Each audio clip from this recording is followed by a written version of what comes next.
charge. Oh. So I used to take her to the doctor. So she once bit him because he used to drain it. So my husband used to say to her, why not to say to that?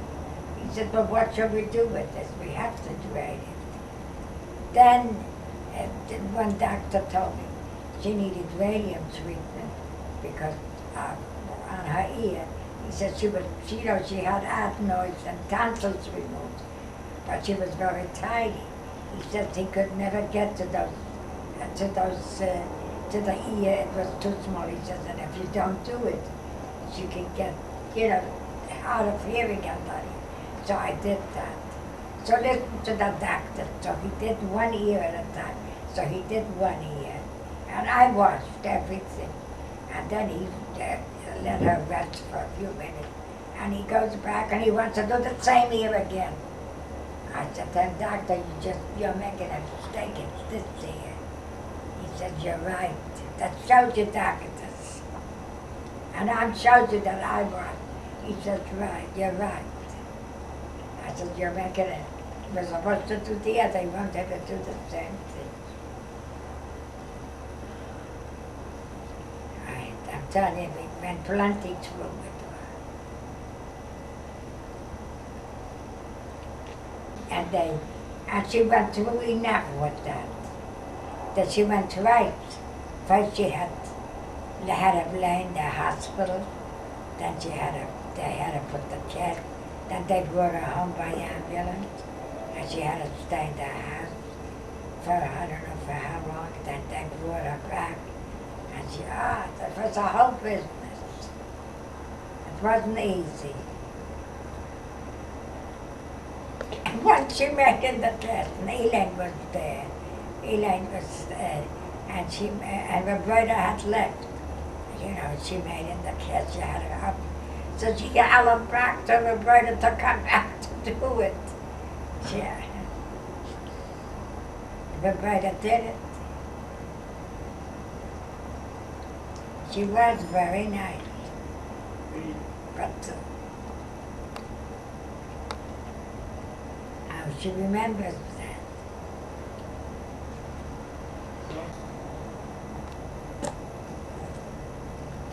She told me she's getting married. She was just 18. It's January, and in January she told me she's getting married. I said, get out of here, leave me alone. She started to cry, and to father, and Elaine was married already, and her mother-in-law said to me, why do you let her, if she wants to get married, let her get married.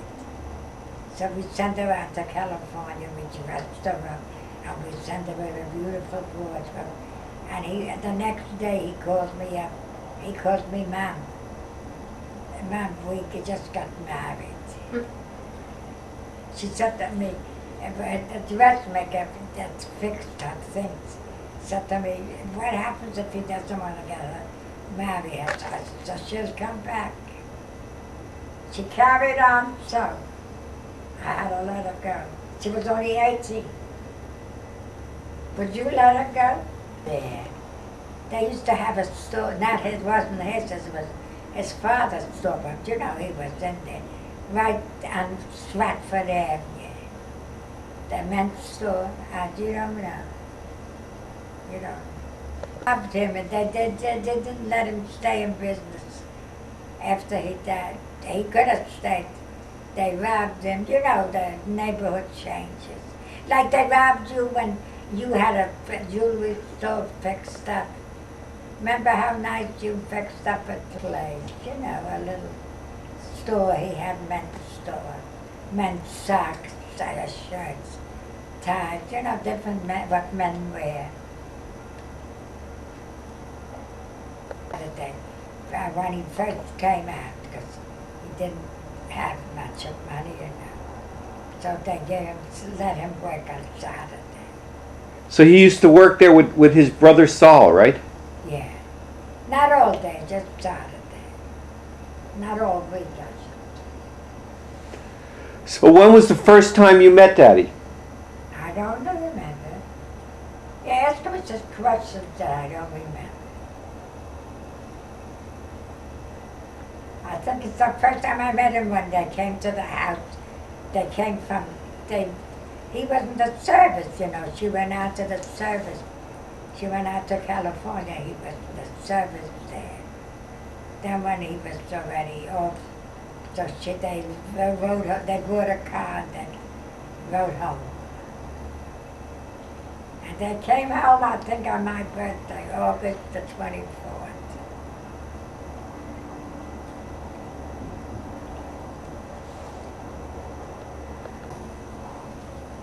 He wasn't interested. He was very nice. He was looking for a job, and he got a job.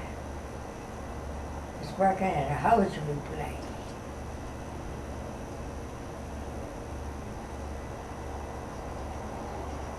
In Little Ferry, New Jersey. No, yeah. I don't know where. I'd say yeah. Then they leave. And all of a sudden he wrecked it. He wanted to fix everything. He didn't know nothing. Whatever he did, he broke. They wrecked the whole place there. You know, the whole place was wrecked again. They wrecked it all up. What they did, they wrecked it. He went to fix everything. But you know, the light works on now.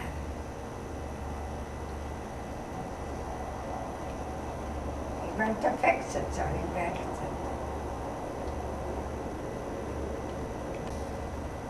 Where? Mariana. They made layered children's coats. She used to have so many customers. The telephone was always busy.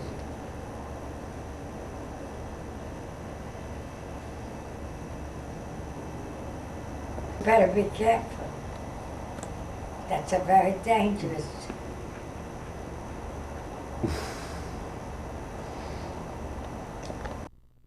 But I'm sick. My head hurts. And I was running, and my head running in the bathroom. It'll go away. If she.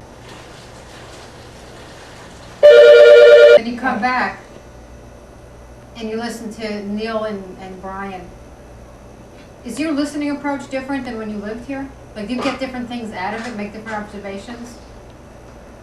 Oh, I listen and I think about who else in this area is listening. The people that live here, that hear it every day.